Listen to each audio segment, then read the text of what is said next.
Hello and welcome to EHS Nights News. I'm Vaughn. And I'm Chase. The honor flag at EHS flies every month for a student or staff member. Piper Savechkin takes a look back at October's recipient.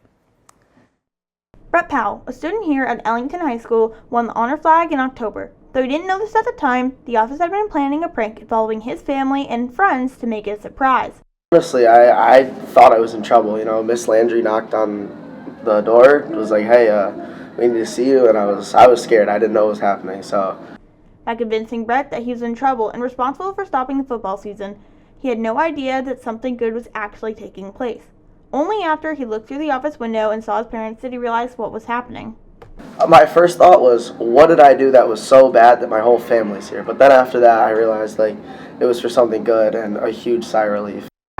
Please pardon the interruption for a very important announcement. Good afternoon, Ellington High. This month, your honor flag flies for Brett Powell. Brett suits up by being empathetic, honest, and positive. He can be seen in the hallway smiling, talking to everyone, and making people feel welcome. He is described by many as the nicest and genuine person they know. Someone who always treats people with respect on and off campus. Brett stands up by practicing a consistent work ethic that is worthy of his goals through discipline, humility, and hard work. Whether it's in the classroom or on the football field, he gives his best effort every day. His classmates and teammates see his dedication, balancing athletics and academics, and setting an example of integrity, focus, and perseverance.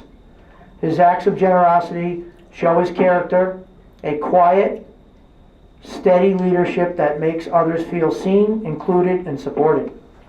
Brett reminds us that true leadership is found in what we people and the example we set every day. On behalf of all of Brett's family, we'd like to extend our gratitude to all of Brett's friends, fellow classmates, and the staff here at Ellington High School for taking the time to recognize him. Brett embodies much of what this award represents. I know we are extremely proud of Brett for being a humble young man who will always treat people with respect and compassion. Congratulations, Brett. Your family is proud of you. Ellington Knights, please join me in congratulating an amazing student, our friend Brett Powell. Brett was presented with the Honor Flag Award, and his parents and friends were there to celebrate his achievement and show him that he did deserve every bit of it. Congratulations to Brett Powell for his Honor Flag achievement. Make sure to vote for November's Honor Flag. This is Piper Savechkin reporting from EHS Nights News. At EHS, every year we host a Veterans Day assembly with our new program, The Field of Flags. Here's Owen Lally with the story. I'm Owen Lally from Nights News. This is Veterans Day. EHS hosts a Veterans Day ceremony every year, which includes a field of flags to show our appreciation and gratitude for our veterans and their contribution to our community.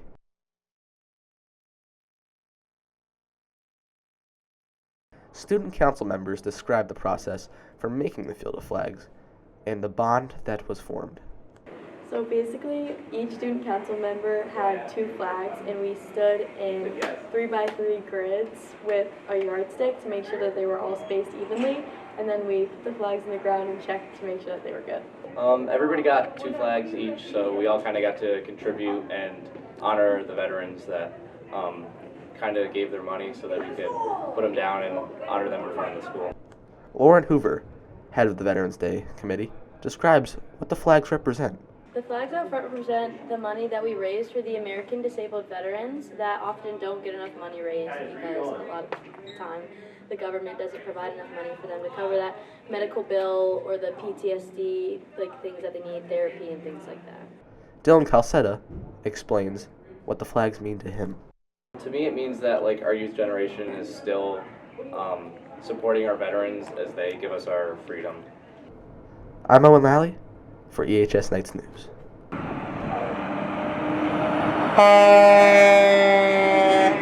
A couple of weeks ago, EHS Pep Rally took place, which every student participated in to compete for the Keeper of the Nights Award.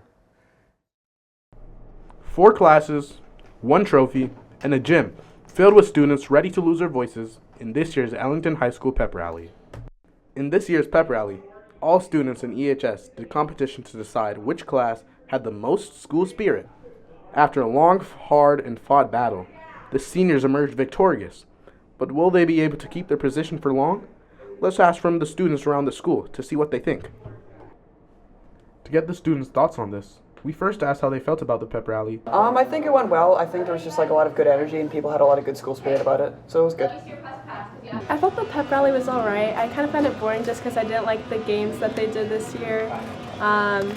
And yeah, I thought it was pretty boring, but it's fine. It was engaging for everyone, but the juniors will be back, and we're going to throw in the seniors. How they felt about the seniors winning. I think it was nice. It was pretty close for a while. We were able to close it in, so that was cool. I think that they deserved it since it's like their last year here. I think every senior wants to win, especially because like that's their last like fall pep rally that they'll have. So yeah. It was very disappointing. I thought we put a really good group out there. A lot of guys who could play offense, a lot of guys who played defense. Played good in the games, but I think we just came up short. It was hard out there, but the juniors are gonna come back, and we're just gonna show this league what's up. And which class they think is gonna win the next pep rally? I think the seniors are gonna win. I obviously think my class, the juniors, who will be seniors next year, are going to win because, well, we're gonna be seniors and we're gonna be great. We're gonna have so much energy, and we're gonna win. All right. Well, now, how do you feel being the MVP of the juniors? I think very far from it, but I think we got a great class, a lot of guys, a lot of girls that contribute a lot, and yeah. I'm Randy from Ellington News, reporting from Ellington High School. The EHS girls soccer team just concluded their season recently. It was a big season for the Lady Knights, making it to the state tournament for their first time in 3 years. Here's Moira Larenson with the story. Ellington girls soccer is on their way to the Class L state tournament for the first time in 3 years. With new head coach Brian Carr, the team has a lot of new possibilities ahead of them. Here's what some players think of the season so far. Coaches really gave a positive environment and made us have a positive attitude about the upcoming season. I would say definitely against Canton. They were like one of the best in our conference, and it was a really close game, and we ended up winning 2-1. This year our team definitely felt more like a family, so I feel like that really helped. I'd say we need to definitely pass more and connect up top. State's on October 31st at Hartford Public. We need a big student section in order to do good at states. It would help us definitely get more energy and feel more hyped before our games. Be there or be square. This is Moira Larenton reporting from Ellington Student News. Hi, this is Moira Larenton back with an update on the Ellington girls soccer team. The girls traveled to Hartford Public and came out with an 8-0 win. They then went to second round of states in North Haven and lost 5-0. The team had a great season and is already looking forward to next year.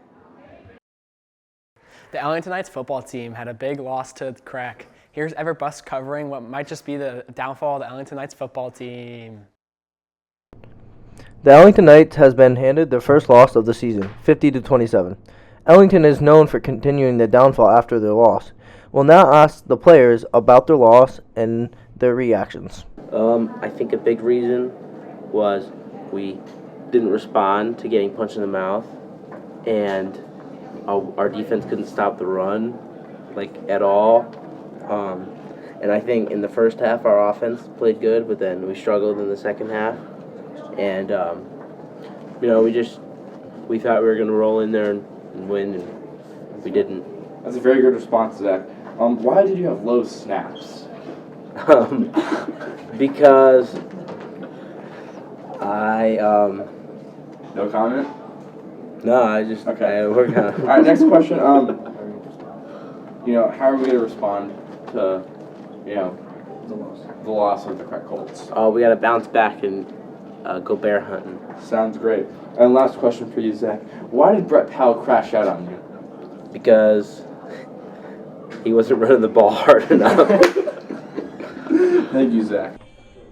The Ellington Knights were on a 5-0 run, expecting to go 6-0 against Crack, which would be the best start to the Ellington Knights football team in program history.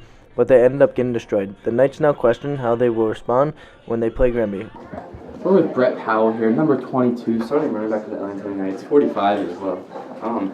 Brett, let me ask you a question here. During the correct game, why didn't you hit the hole hard? Like, why didn't you just, hey, instead of I'm going to run through the hole, you just bounce it outside? Just why did you do that? What was going through your mind? I don't think I did that, considering I had a bunch of traps, dives, and had 113 yards and a touchdown. But, you know, things happen. Yeah, it kind of sounds like rookie numbers, but it's okay. Anyways, why do you think you guys lost? I think it was a team game, but I think that ultimately our defense struggled a lot. Yeah, speaking of defense, what did it feel like sitting on the sideline as the defense played? And You know, honestly, it feels great. You know, I get to be fresh on offense, but I think when I went out there on defense, it was it was a bleep show. You know, it was like 10 yards of play. Was not fun. All right, great. And how are you guys going to respond, you know, to the next game after this loss against Craig? You know, I think some of us might go watch Granby Stafford on Friday and, you know, scout them out. But I think we're going to be ready. You know, as Coach Shaw said, I love my brothers and I would blank a blank for this team. So I would do that too. I love these guys. Sounds good, Brett. Thank you. Thank you very much. Fun. The Ellington Knights responded to their next game with a huge win. They were down 21 points, but Ellington made a huge comeback in the second half, leading to a triple overtime, and Ellington beat Granby 37-35. This was the first win against Granby since 2017. This is Everbus with EHS News, signing off. Thanks for watching EHS Knights News. This is Veebs and Chugs signing off. We'll see you next time.